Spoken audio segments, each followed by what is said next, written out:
olùdarí rẹ̀ pọ̀ mọ́ wa ó máa gba ìṣàkóso ìbẹ̀rẹ̀ àárín ìparí ó máa gba ìṣàkóso káyọ̀ ká tó lọ lórúkọ ti Jésù Kristi Olúwa wa.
Praise the Lord.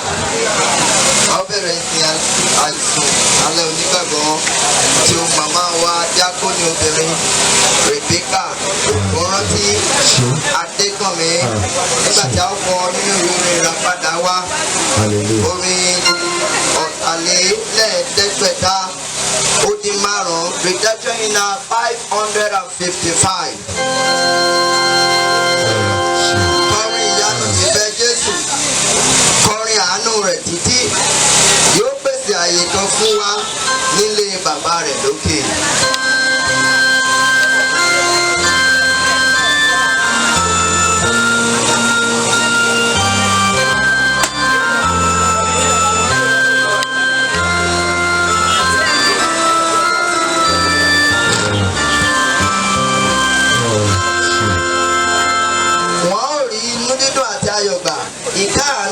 ọ̀fọ̀ yóò fò lọ. Redemption in our 555. Kọrin ìyanu ti fẹ́ Jésù.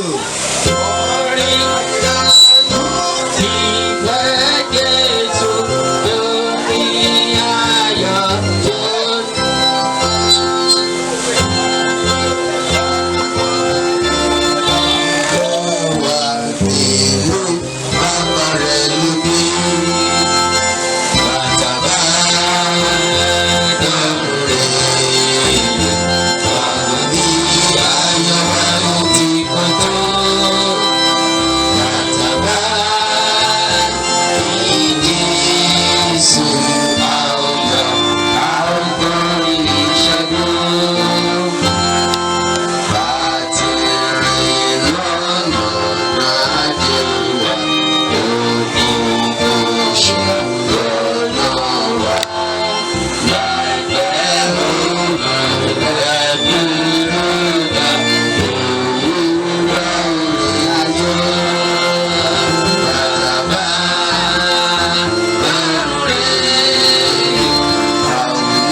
kí a gbàdúrà.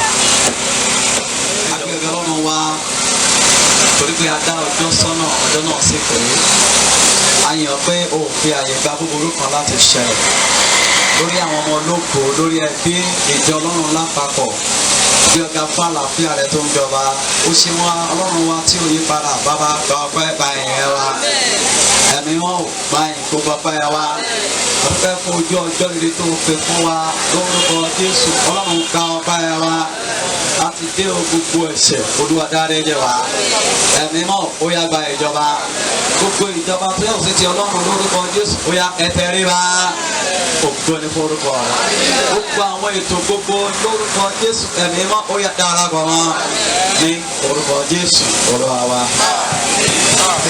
Shout hallelujah. Ẹ jẹ́ kí a jókòó. Ògo ni fún orúkọ rẹ̀. Bẹ́ẹ̀ ni a dúpẹ́ fún ìdásí ẹ̀mí ọmọ ẹbí ará àti ọ̀rẹ́ tí òun màmá wa Adékànmí tí ó lọ sinmi. Ìdí pàtàkì tàbí péjọ nínú ìsìn ti àṣálẹ́ onígbàgbọ́ tí ò ní òun ni láti ṣe ìbọ̀wàtọ́lá fún òun màmá wa diakoni obìnrin Rebecca Ogunranti Adekanmi gẹ́gẹ́ bí onígbàgbọ́ ẹni tó dá Kristi mọ̀ ẹni tó sì rí Kristi kó tó rí ikú.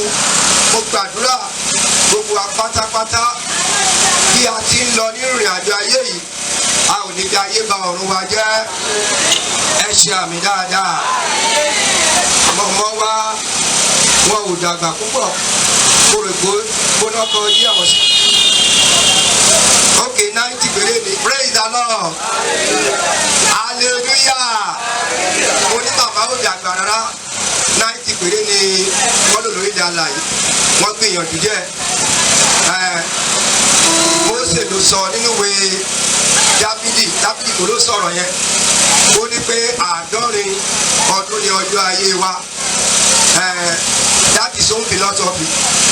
Ṣùgbọ́n tá a bá tún another Bible version, it says that our minimum year on earth is 120. Praise the Lord. Ipò àwọn ọ̀jọ̀gbọ́n kan náà lọ́rùn àwọn ní 70. Kó jẹ́ 70 o, kó jẹ́ 90 o, kó jẹ́ 120. Káṣẹ́ máa fi ayé ba ọ̀rọ̀ wa jẹ́.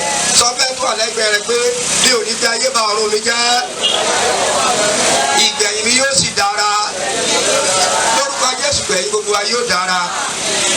Ẹ jọ̀ọ́ nínú ìsìnyí gbogbo àwọn ará àti ọ̀rẹ́ tí a bá pè ẹ jọ̀wọ́ ẹ jẹ́ ká jókòó jẹ́ yàtọ̀ sáwọn tó dáná nítorí pé àwọn ìjọ àpọ̀tẹ́nì náà ni a wà ní the Apostolic Church ní abẹ́ ìdarí òun bàbá wa tí ó jẹ́ alága ìka lọ́nà àti igbákejì ààrẹ ti ìjọ àpọ̀tẹ́nì olùṣọ́ àgùntàn àti ọ̀mọ̀wé ES Àwòjídé tí olùdé ìsìnwáti wà ní Èkó ní Kétu opposite China village tá a bá ti lọ sí ọ̀nà Èkó ẹni church yẹn by the left the Apostolic Church ṣùgbọ́n èyí tí àwọn bàbá wa tí wọ́n jẹ́ alábòójútó ìpínlẹ̀ yìí olùṣọ́ àgùntàn àti ọ̀mọ̀wé ìhòòyè níyì jẹ́ alábòójútó ti ìpínlẹ̀ ti Mọdákẹ́kẹ́ nìyí. Mo gbàdúrà nínú ìsìn yìí gbogbo àwọn tí ó ti dá Jésù mọ̀ lórúkọ Jésù wọn ò dá Jésù mọ̀. Gbogbo àpáta ilé ògùn tá à ń lépa a ó fi ṣèrè jẹ ní orúkọ Jésù Kristi náà Olúwa wa. À ń lọ sí àṣàyàn orin mẹ́ta èyí tí a ó pè fún wa. Praise the Lord. Praise the Lord. Báyìí a ó kọ àṣàyàn orin mẹ́ta. Méjì àkọ́kọ́ a ó kọ ní ìjókòó. Ìkẹta a ó kọ ní ìdìde dúró. Méjì àkọ́kọ́ a ó kọ ní ìjókòó. Ìkẹta a ó kọ ní ìdìde dúró. Ó sì fi ìlú ni hàn mí, Jerúsálẹ́mù mímọ́, Jerúsálẹ́mù tọ̀run.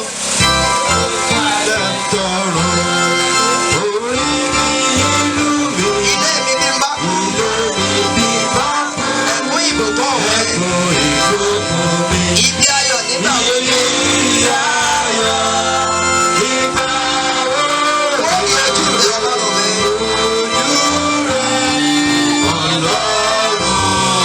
Ojú rẹ̀ ìlú mi. Láti bá òde lọ́sọ̀ọ́. Lẹ́kún rẹ̀ dáhùn ìyẹn. Wúrà ní ìkúrẹ́ rẹ̀. Ibi ayọ̀. Ìgbà wo ni? Ojú rẹ̀.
tì láyé lọ́dọ̀ Olúwa.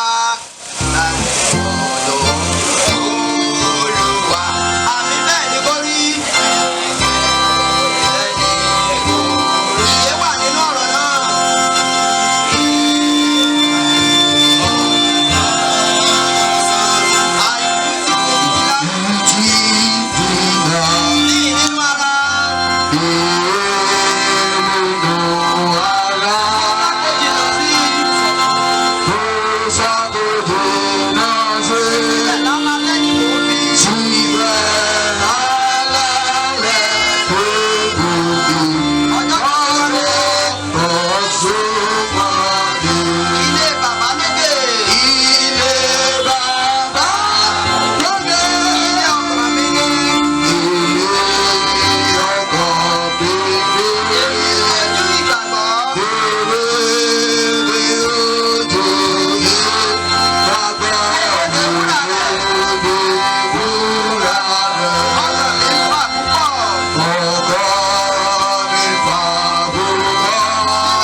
yàn fún ìsìn pàtàkì àìsùn onígbàgbọ́ ti màmá wa olóògbé Deaconess Rebecca Ogunranti Adekanmi ọlárin nínú ìwé ìfihàn orí 14 ń bẹ̀rẹ̀ sí ká láti ẹsẹ̀ kìíní dé 14 bákan náà. Ìwé ìfihàn orí 14 láti ẹsẹ̀ kìíní dé ẹsẹ̀ 14. Mo sì wò ó sì kíyèsí ọ̀dọ́ àgùntàn náà dúró lórí òkè Síónì àti pẹ̀lú ọ̀kẹ́ méje ó lé ẹgbàá ti ènìyàn. Wọ́n ń bí orúkọ rẹ̀ àti orúkọ bàbá rẹ̀ tí a kọ sí iwájú wọn. Mo sì gbọ́ ohùn kan láti ọ̀run wá bíi ariwo omi púpọ̀ àti bíi sísan àrá ńlá. Mo sì gbọ́ àwọn aludùrù wọ́n lu dùrù wọn. Wọ́n sì ń kọ bí ẹni pé orin tuntun níwájú ìtẹ́ ẹni àti níwájú àwọn ẹ̀dá alààyè mẹ́rin nì àti àwọn àgbà nì.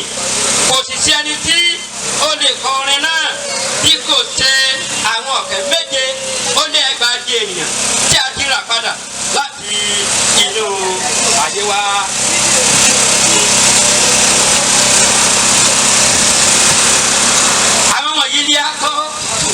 Àwọn wọ̀nyí ni a kò fi obìnrin sọ di èérí nítorí pé wúńdíá ni wọ́n. Àwọn wọ̀nyí ni sọ ọ̀dọ́ àgùntàn náà lẹ́yìn níbi tí ó bá ń lọ. Àwọn wọ̀nyí ni a rà padà láti inú àwọn ènìyàn wá. Wọ́n jẹ́ àkóso fún Ọlọ́run àti fún ọ̀dọ́ àgùntàn náà. A kò sì rí èké bí ẹnu wọn. Wọ́n jẹ́ aláìlábùkù. Mo sì rí áńgẹ́lì mìíràn púpọ̀ ní agbede méjì ọ̀run tí ó ń ti ìrere àìnípẹ̀kun láti wàásù fún àwọn tí ń gbé orílẹ̀ ayé àti fún gbogbo orílẹ̀ àti ẹ̀yà àti èdè àti ènìyàn. Ó ń wíjọ rárá pé ẹ bẹ̀rù Ọlọ́run kí ẹ sì fi ògo fún un nítorí tí wákàtí ìdájọ́ rẹ̀ dé. Ẹ sì forí balẹ̀ fún ẹni tí ó dá ọ̀run ohun ayé àti òkun àti àwọn orísun omi. Áńgẹ́lì náà sì tẹ̀lé ó wí pé Bábílónì wó, Bábílónì tí ó tóbi ní wó, èyí tí ó ti mú gbogbo orílẹ̀-èdè mu nínú ọtí wáìnì ìbínú àgbèrè rẹ̀. Áńgẹ́lì kẹta sì tẹ̀lé wọn ó wí ní òun rárá pé bí ẹnìkan bá forí balẹ̀ fún ẹranko nì àti àwòrán rẹ̀ tí ó sì gba àmì sí iwájú rẹ̀ tàbí sí ọwọ́ rẹ̀, ó pẹ̀lú yóò mu nínú ọtí wáìnì ìbínú Ọlọ́run tí a tú jáde ní àìdáfùlà sínú ago ìdùnnú rẹ̀. A ó sì fi iná àti sùkúlù dá lóró níwájú àwọn áńgẹ́lì mímọ́ àti níwájú ọ̀dọ́ àgùntàn. Èéfín oró wọn sì lọ sókè títí láéláé. Wọn kò sì ní ìsinmi ní ọ̀sán àti ní òru. Àwọn tí ń forí balẹ̀ fún ẹranko náà àti fún àwòrán rẹ̀ àti fún ẹnikẹ́ni tí ó bá sì gba àmì orúkọ rẹ̀. Níyì ni sùúrù àwọn ènìyàn mímọ́ dé wà. Àwọn tí ń pa òfin Ọlọ́run àti ìgbàgbọ́ Jésù mọ́. Wọ́n sì gbọ́ ohùn kan láti ọ̀run wá wí fún mi pé kọ̀wé rẹ̀ alábùkún fún ní àwọn òkú tí ó kú nípa ti Olúwa láti ìhín lọ. Bẹ́ẹ̀ ni bí èmi wí kí wọ́n kí ó lè sinmi kúrò nínú làálàá wọn nítorí iṣẹ́ wọn ń tọ̀ lẹ́yìn. Mo sì wò ó sì kíyèsí àwọn sánmà funfun kan àti lórí àwọn sánmà náà ẹnìkan jókòó tí ó dàbí ọmọ ènìyàn tí ó ń fi adé wúrà lé orí rẹ̀ àti dòjé mímú ní ọwọ́ rẹ̀. Báyìí ni akàtà àṣìdániló kí ó lọ akókò pa nínú kíkà rẹ̀ fún ìbàlẹ̀ mi wá. ẹ ṣe àmì dáadáa. Léṣe ẹni tí a yàn láti pe àṣàyàn orin ọkùnrin fún wa. ìjàlọ a tún tẹ̀síwájú nínú àìsùn tí onígbàgbọ́ tó mọ̀mọ́ wá Díákónì obìnrin Rèbékà Ogunranti Adekanmi nígbà tí a ó kọ orin 778 a ó kọ méjì ní ìjókòó kẹta láti délẹ̀ a ó kọ ilẹ̀ kan bẹ tó dára jùlọ ilẹ̀ kan bẹ tó dára jùlọ a lè fi gbàgbọ́ ní ilẹ̀ náà ibi tí bàbá ń dúró dè wá láti fún wa ní pípé níbẹ̀.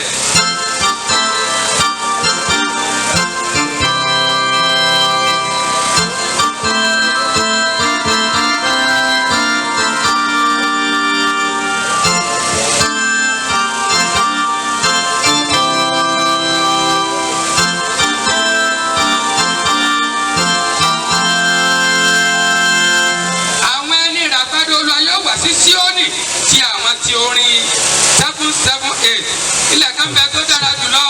Ilẹ̀ kan bẹ tó dára jùlọ. A lè fi gbàgbọ́ rí ilẹ̀ náà. A lè fi gbàgbọ́ rí ilẹ̀ náà. Bàbá dúró dè wá. Ibi tí bàbá dúró dè wá. Wà ní ibùgbé níbẹ̀. Wà níbẹ̀ níbẹ̀. Ayọ̀ ọ̀pẹ láyà. Gbàgbé ní oúnjẹ.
létí odò.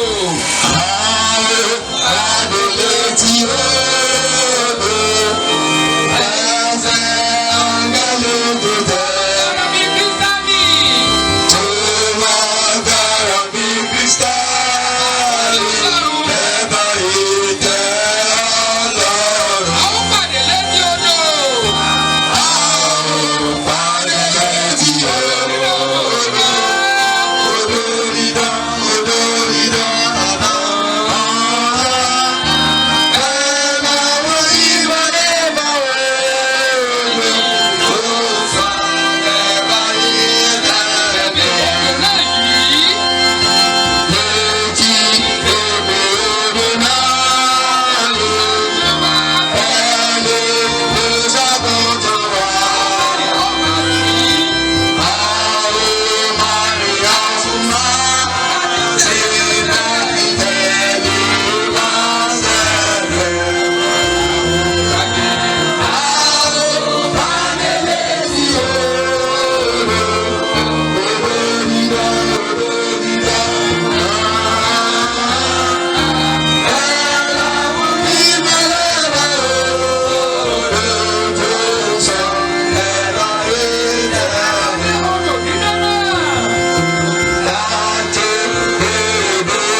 We are taking the next item on the program on page 6, where we shall read the book of 2 Corinthians chapter 5 from verse 1 to 10. Àwa ní ojú ewé kẹfà nígbà táwọn ka ọ̀rọ̀ Ọlọ́run ní ìkà kejì nínú ìwé Kọ́ríńtì kejì orí karùn-ún láti ẹsẹ̀ kìíní dé ẹsẹ̀ kẹwàá. Ní àwọn ará Kọ́ríńtì kejì orí karùn-ún ẹsẹ̀ mẹ́wàá tó síwájú. Nítorí àwa mọ̀ pé bí ilé àgọ́ wa ti ayé yìí bá wó, àwa ní ilé kan láti ọ̀dọ̀ Ọlọ́run, ilé tí a kò fi ọwọ́ kọ́, ti ayérayé nínú àwọn ọ̀run. Nítorí nítòótọ́ àwa ń kérora nínú èyí, àwa sì ń fẹ́ gidigidi láti fi ilé wa láti ọ̀run wọ̀ wá. Bí ó bá ṣe pé a ti wọ̀ wá ní aṣọ, a kì yóò bá wa ní ìhòòhò. Nítorí àwa tí ń bẹ nínú àgọ́ yìí kérora nítòótọ́, ẹ̀rù ń pa wá. Kìí ṣe torí tí àwa ń fẹ́ jíjẹ́ aláìwọṣọ, kò kí a lè wọ̀ wá ní aṣọ kí iyì tí ó lè gbé ara kíkún mì. Ǹjẹ́ ẹni tí ó ṣe wá fún kan yìí ni Ọlọ́run, ẹni tí ó sì ti ṣe àkọ́so ẹ̀mí fún wa pẹ̀lú. Nítorí náà àwa ní ìgboyà nígbà gbogbo, àwa sì mọ̀ pé nígbà tí àwa ń bẹ ní ilé nínú ara, àwa kò sí lọ́dọ̀ Olúwa. Nítorí pé nípa ìgbàgbọ́ ni àwa ń rìn, kì í ṣe nípa rírí. mo ní àwa ní ìgboyà àwa sì fẹ́ kí a kúkú ti inú ara kúrò kí a lè wà ní ilé lọ́dọ̀ Olúwa nítorí náà àwa ń dúró pé bí àwọn bá wà ní ilé tàbí bí a kò sí kí àwọn tó lè fi ẹni tẹ̀wọ́gbà lọ́dọ̀ rẹ̀ nítorí gbogbo wa kò lè sàmáfẹ́ ara hàn níwájú tẹ̀ ẹ̀dájọ́ Kristi kí olúkúlùkù tó lè gbà kan wọn ni tó ti ṣe nínú ara gẹ́gẹ́ bí ó ti ṣe ìbá ṣe rere ìbá ìṣòro ní ìrìn àgbà tó dúdú ọ̀dọ́ náà tí ó lọ kókò wọn ní títà àti kíkọ rẹ̀ fún ìgbàlẹ̀ ní wa. Shout hallelujah. Ó tó àkókò láti gbọ́ ọ̀rọ̀ Ọlọ́run. Mo rọ̀ yín gbogbo ẹ̀yà ọlọ́rẹ̀ àti ojúmọ̀ ẹ jẹ́. Shout hallelujah. Ó jù bẹ́ẹ̀ lọ. Shout hallelujah. Ṣáájú gbogbo adúpẹ́ ní ọwọ́ Ọlọ́run fún orí ọ̀fẹ́ àti àǹfààní ètò fún wa láti rí ọjọ́ òní ní ayọ̀ àti àlàáfíà. Ògo ni fún orúkọ Olúwa. Mo kí gbogbo àwọn ẹbí màmá olóògbé ní ìpele ìpè olè wa pé a kú àsẹ̀yìndè lórúkọ Jésù. Àwa náà yóò dàgbà, a ò ní kó ní rèwerèwe. Bí a ti gbẹ̀yìn màmá, ọmọ rere yóò gbẹ̀yìn àwa náà. Bákan náà mo dúpẹ́ lọ́wọ́ àwọn bàbá wa ṣe àpọ́sítélì agbègbè fún orí ọ̀fẹ́ tí wọ́n fún mi láti dúró níwájú ẹ̀yin ní Ọlọ́run ní ìrọ̀lẹ́ yìí. Gbàdúrà pé Ọlọ́run ọ̀run yóò bomirin iṣẹ́ ìránṣẹ́ wọn, kí àwọn bàbá pẹ̀lú tí wọ́n jẹ́ àwọn bàbá ní agbègbè bákan náà fún orí ọ̀fẹ́ yìí. Ọlọ́run ọ̀run yóò ṣe rere fún wa. Gbogbo àwọn ẹbí ará àti ọ̀rẹ́ àti ìjọ Ọlọ́run ará àdúgbò gbogbo wa pẹ̀lú lórúkọ Jésù ọjọ́ gbogbo wa yóò dalẹ́ o. Ẹ jẹ́ ká gbàdúrà. Agbé ọba olóore fún orí ọ̀fẹ́ àti àǹfààní bí irú yìí bá ọpẹ́ àti iye wa. Bí a ti lọ sínú ọ̀rọ̀ rẹ Jésù wá bá wa sọ̀rọ̀. Ìyí ọ̀rọ̀ rẹ tó fẹ́ ká mọ̀ ní àkókò bí èyí Olúwa jẹ́ kó yé wa. Tí olùsọ àti olùkọ́ lórúkọ Jésù Olúwa jẹ́ ká mọ ìfẹ́ rẹ. Lópin rẹ̀ ká yìn ọ́ lógo. Ní orúkọ Jésù Kristi Olúwa wa. Praise the Lord. Èmi mọ̀ pé olùdá èmi ń bẹ láyé, ó ń bẹ láyé, ó ń bẹ láyé. Èmi mọ̀ pé olùdá èmi ń bẹ láyé, ó ń bẹ láyé. Kí ló wí o? Mọ̀ pé olùdá èmi ń bẹ láyé, ó ń bẹ láyé.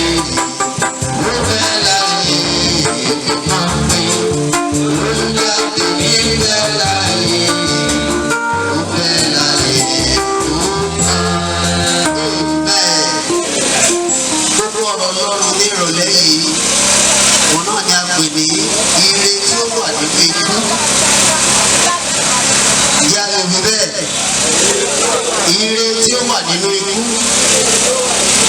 Ẹnìkan wá lè máa wá bí èyí pé ṣé ikú tó pààyàn tó fomi tí ó lọ gbé ẹnìkan tó kúrò ló gbé ẹnìkan tó kóni sínú wá ìròtẹ́lẹ̀.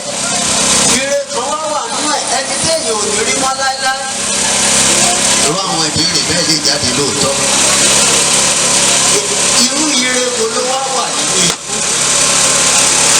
Ire wà nínú ikú. Ní àkọ́kọ́, ọ̀rọ̀ Ọlọ́run wípé gbogbo tí Ọlọ́run dá kí ló pè é? Dáradára ni. Thank you. Ní ẹ̀kejì, ìwé mímọ́ tún wípé ó ṣe ohun gbogbo dáradára. Ní ẹ̀kẹta, ìwé mímọ́ tún wípé èmi mọ̀ pé olùdáǹdè mi ṣe kí ni mo ń bẹ láàyè mo lórí tá a kọ tán yẹn. sọ torí ìgbà tí gbogbo ẹ̀ tán tó dàrú tó dorí kodò tó dàrú pé ayé pinnu ó ní èmi mọ̀ pé olùdáǹdè mi ṣe kí ni ó bẹ láàyè. Kí wá ní ire tó wà nínú ikú?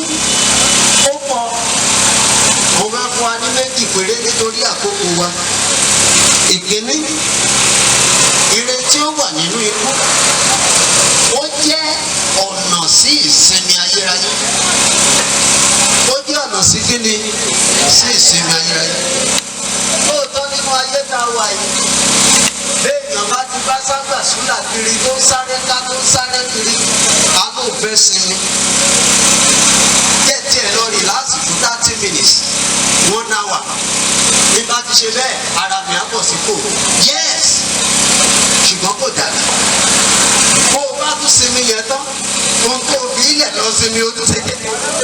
Ó tún padà síbẹ̀. Ìyẹn lẹ́yìn àgbà tó sọ pé lálá tó ròkè, ilẹ̀ ló ń bọ̀. Ó tún padà síbẹ̀.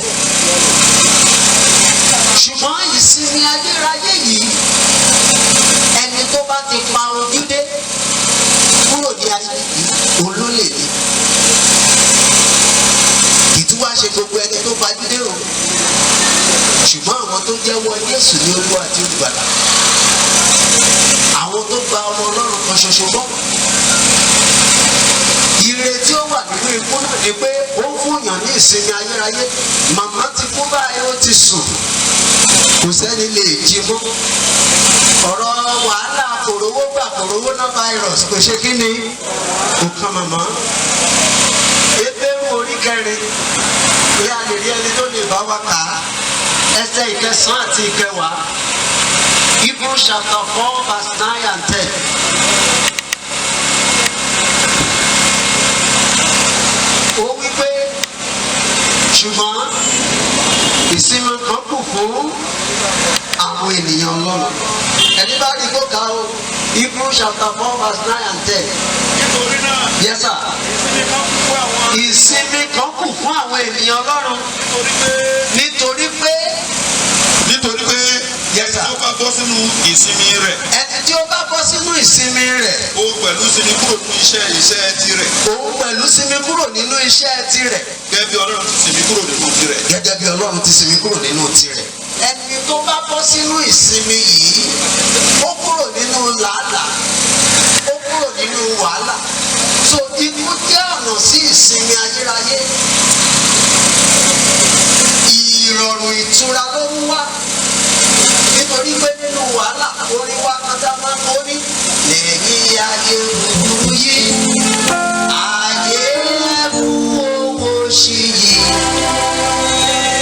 Ìbírere lọ wá, àyípadà kò sí níbẹ̀, kò sóòrù àfọ̀sán títí.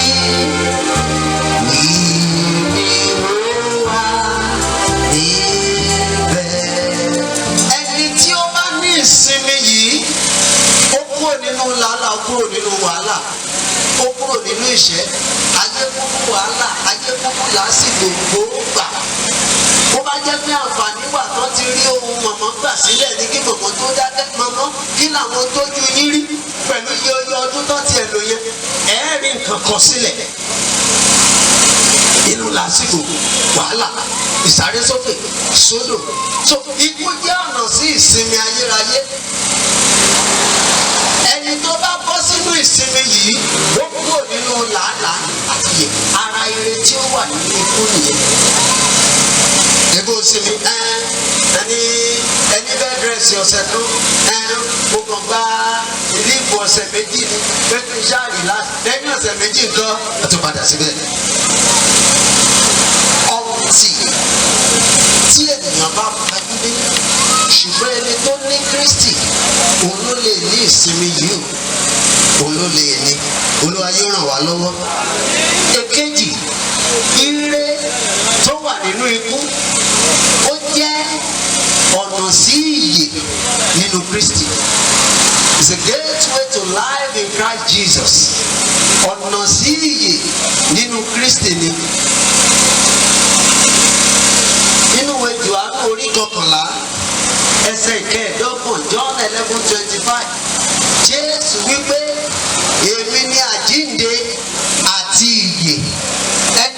tí ó bá gbà mí gbọ́ bí ó tilẹ̀ kú yóò ṣe kí ni yóò yè ẹ́ ṣe ẹnikẹ́ni tí ó bá thank you sir. Èmi ni àjíǹde I am the resurrection and the life. Ẹni tó bá gbà mí gbọ́. Whoever believeth in me, though he die, yóò yè. yet he live. Bí ó tilẹ̀ kú, yóò ṣe kí ni? Yóò yè. It's the gateway to eternal life. Life in Christ Jesus. Ẹnikẹ́ni tí ó bá gbà mí gbọ́, bí ó tilẹ̀ kú, yóò ṣe kí ni? Yóò yè. Yóò yè. A ti kọ́ níbẹ̀rẹ̀ ohun ìsìn lẹ́ẹ̀kan. Ó ní Jerusalem tọrùn kò sẹ́kún mọ́ kò sí ìbànújẹ́. Ìyè títí láì ní fáwọn tó gba Jésù ní Jerusalem tọrùn. Ìyè títí láì ní ọ̀nà sí ìyè títí láì ló jẹ́. Ikú jẹ́ ọ̀nà sí ìyè títí láì nínú Kristi Jésù. Torí lẹ́yìn ayé yìí kì í ṣe bí ìlòpin rẹ̀. Màmá tá a fẹ́ sin lọ́la yìí ṣe é tún rí o. Ó ṣe é rí padà on one condition. Ẹni tó gba Jésù tó jẹ́wọ́ Jésù lólúwa àti olùgbàlà rẹ̀. Àwọn tí ò mú èké mọ́ ìgbàgbọ́. Àwọn tí ò mú àmúlùmọ́là mọ́. Àwọn tí ò fi ẹ̀tàn ṣe. Àwọn ọkùnrin àti obìnrin tá a lè tọ́ka sí bíi Nàtáníẹ́lì ọjọ́ sí pé wo Nàtáníẹ́lì nínú ẹni tí kí ni tí ẹ̀tàn kò sí. A lè rí màmá ní ọjọ́ àjíǹde resurrection morning it is possible. Màmá ṣe rí o àwọn àrí màmá ayọ̀kọ̀ màmá ìyẹn ẹni tí ó ní Jésù tó gba Jésù kì í ṣe pé ayé yìí ló mọ ayé tó wà lẹ́yìn ayé búburú yìí òun náà ni ayé ayérayé kì í sì ṣe gbogbo ènìyàn ló ní àǹfààní rẹ̀ bí kò ṣe kìkì àwọn tó ní Jésù àwọn tó jẹ́wọ́ Jésù lólúwa tó ń gbàlà. Bàbá ti sọ bẹ́ẹ̀ gan-an tó bẹ̀rẹ̀ ìwàásù àti gbogbo tá à ń ṣe bí kì í ṣe nítorí ti mọ̀mọ́ mọ́. Lóòótọ́ ẹ̀yẹ ìkẹyìn ni fún mọ̀mọ́ ṣùgbọ́n wọ́n àǹfààní àwa tó kù lórí èèpẹ̀. Ọ̀rọ̀ wa jẹ màálùú tá a pa kọ́ bí ò ṣe pé kí o pe ọkàn ìwọ àti èmi sí ìrònú pìwàdà. Tí mo bá pajúdé lónìí kí ni yóò ṣe? Báwo ni ìgbẹ̀yìn mi yóò ti rí? Ikú jẹ́ ọ̀nà sí ìyè nínú Kristi Jésù fún àwọn tó bá ní orin wá orin inú ìwé orin 759 ẹsẹ̀ ìkarùn-ún ó ní ìbọ̀ rẹ lórísun ayọ̀ orin yìnyín láìdẹ́kun ó mú ìrìn àjò wáyà àgbòkè sọ́dọ̀ bàbá. Because Jesus padà bọ̀, he is coming back. And when he comes back, àwọn tó ní, àwọn tó gbà, àwọn tó jẹ́wọ́ rẹ̀ lólúwa àti olùgbàlà, àwọn tó sìn nínú ẹ̀mí àti ní òtítọ́, àwọn ló padà kọ̀ fún un. Nígbà tó bá dé, ìgbà yẹn náà ni yóò kó àwọn tirẹ̀. Ìbéèrè wa ní ìrọ̀lẹ́ iṣẹ́ èmi àti ìwọ wà nínú àwọn tirẹ̀ tó fẹ́ kú. Rí ìkórè pọ̀ báyìí ní ìsìn àwọn tó dẹ̀ kórè pọ̀ èṣù kó tiẹ̀ àwọn ẹlẹ́mìkẹ́mì kó tiwọn níbẹ̀ ni Jésù sì ń bọ̀ wá kó àwọn tiẹ̀ ṣé wọ́n ní Jésù torí bó o bá pajúdé lẹ́nìí àbí tí n bá pajúdé ń bo ló máa yọrí sí ènìyàn lè kú ládùúgbò kẹ́ ẹ máa gbọ́ wọ́n á máa sọ mọ̀mọ́ yẹn ìwà rẹ̀ ìṣe mọ̀mọ́ yẹn ó dáa bẹ́ẹ̀ lọ. Ìsinmi dé ìrọ̀rùn dé dágbóòlù ti dákẹ́ ó ti gbéjọba lẹ̀. Èwo ni tiẹ̀ nínú méjèèjì? Ìyàtọ̀ wà láàrin àríyọ̀ àtàrí sáùn. Bẹ́ẹ̀ ni àbí bẹ́ẹ̀ kọ́?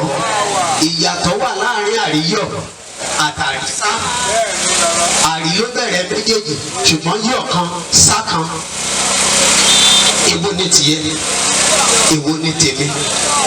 Mo gbàdúrà ní ìrọ̀lẹ́ yìí orí ọ̀fẹ́ tá ó fi ṣàtúnṣe nígbà tí Jésù bá dé tá ó lè bá Jésù jọba tá ó lè jẹ́ alábàápín nínú ire tó wà nínú ikú.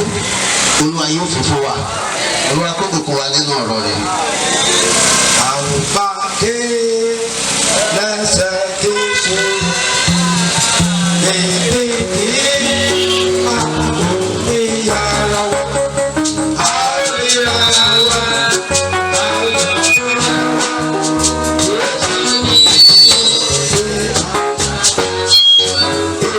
Ẹ jẹ́ ká ìdídúró a ó tẹríba nígbà tí ọ̀nìyàn àwọn bàbá yóò gbàdúrà lọ Ọlọ́run tí a gbọ́. Tẹ̀lé nípa àti agbára. A fẹ́ fún ohun èyí tí wọ́n jáde sí ẹnì kọ̀ọ̀kan wa níbi àìsàn àṣálẹ́. Ọmọ ọmọ wa olóògbé Díákónì obìnrin Rebecca Adekanmi. Jésù ṣe Ọlọ́run gba ọ̀pá ẹ̀ wa. Ẹ̀mí náà gba ẹ̀yẹn wa. Orí ọ̀fẹ́ tá ò fi ṣe àtúnṣe. Èyí tá ò fi mọ̀ pé ire ń bẹ nínú ikú fún àwọn tó kú nínú Kristi nìkan. Lórúkọ Jésù Ọlọ́run yọ̀ǹda fún wa. Àwọn tó ń bẹ ní ọwọ́ wa tí ò ní jẹ́ ká rí ire ìkẹyìn. Lórúkọ Jésù Olúwa gbà ní ọwọ́ wa. Ẹ̀mí náà ó yá gbà ní ọwọ́ wa. Ìránṣẹ́ rẹ tó ti lo okun wọn àti agbára Ọlọ́run sọ ní ọ̀tun. Àwọn tó yẹ fún àtúnṣe nípasẹ̀ ọ̀rọ̀ yẹn. Lórúkọ Jésù ọkàn àtúnṣe Ọlọ́run yọ̀ǹda rẹ̀. Ògo ni forúkọ mọ́ rẹ̀. Máa jọba nìṣó. Lórúkọ Jésù Olúwa wa. Shout hallelujah. Please let us be seated. Jẹ́ kí a jókòó. Yeah.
yàn lógo pápá tó fún wa láti bẹ̀rẹ̀ màmá wa ayọ̀ kó dá ọmọ sí ọdún ẹbí sí inú wá sí kùn ayọ̀ wá sí kùn a sì ṣe ayẹyẹ ìkẹyìn fún màmá ní orúkọ Jésù Olúwa gbọpẹ́ wa inú wa dùn àti tìmọ̀ rẹ wá àwa àti ọ̀rẹ́ wa yá ṣe tẹ̀wọ́ gbà ayọ̀ rẹ náà sì máa ń fún ògo Olúwa ní orúkọ ti bàbá àti ní ti ọmọ àti ní ti ẹ̀mí mímọ́. Jẹ́ kí a jókòó.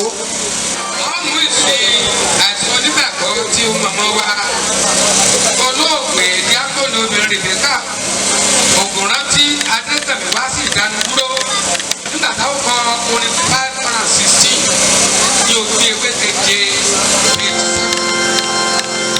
mo fẹ́ máa kọrin lọ́jọ́ ọjọ́ sí Jésù ọ̀rẹ́ mi ẹni tó lo omi jẹ́ mi nù lójúmọ́ mo máa sùn yìí.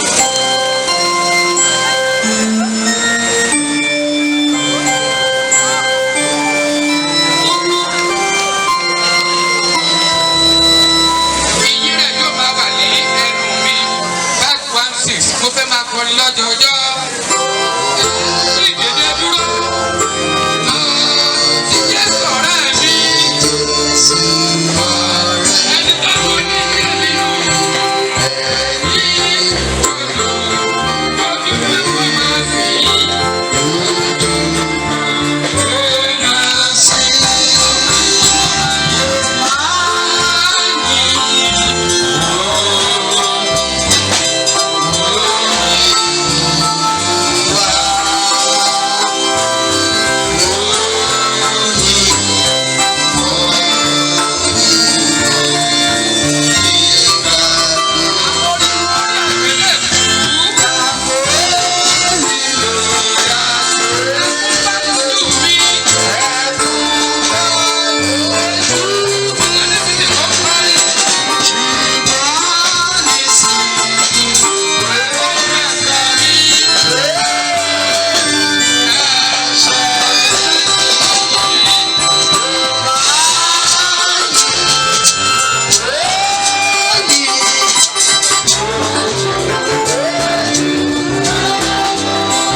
tó máa bẹ̀rẹ̀ ìsìn ti àṣálẹ́ onígbàgbọ́ tí òun màmá wa Deaconess Ògúnrántí Adekanmi mo gbàdúrà ọmọ ire yóò gbẹ̀yìn gbogbo wa ẹ jẹ́ kí a gbàdúrà.